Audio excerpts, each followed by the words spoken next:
చేస్తానండి. మీరేం చేస్తూ ఉంటారండి? నా టైలరింగ్ అండి. టైలరింగ్. ఓకే, మీకు ఎంతమంది పిల్లలు? పాప బాబు. పాప బాబు. ఏం చేస్తూ ఉంటున్నారు? పాప అయితే ఇక్కడ ఉన్నారు.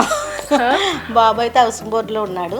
ఓకే. జ్యోతిష్కుని చెప్తాడు తను. జ్యోతిష్యం చెప్తారు. వాళ్ళ తాతలు అందరూ అవే చెప్పారు, తనకు వచ్చింది. ఓకే, నాకు ఇంజనీరింగ్ అయ్యి చెప్తాడు మేడం. ష్యూర్గా చెప్పించుకోవాలి. బాగా చెప్తాడండి. వరలక్ష్మి వ్రతం బాగా చేస్తారా? చేస్తాం మేడం. వరలక్ష్మి వ్రతం ఎలా చేసుకుంటూ ఉంటారండి? కలిసం పెట్టి అన్ని బూర్లు పులిహార అన్నీ చేసుకుని పొద్దున్నే తలస్నానం చేసేసి ఇల్లంతా శుభ్రం చేసుకుని ఇంకా 4-5 ముత్తైదులను పిలిచి అన్ని పళ్ళు అన్నీ తీసుకొచ్చి అన్నీ చాలా గ్రాండ్గానే చేస్తాం. వరలక్ష్మి వ్రతం, నోములు, అన్ని రకాల పూజలు బాగా చేస్తాం మేము. నేనైతే పొద్దుట్లేసి నిత్యం దీపారం రోజు ఉంటుంది, 24 గంటలు వెలుగుతానే ఉంటుంది మా ఇంట్లో ఆ శివయ్య ఫోటో ముందు.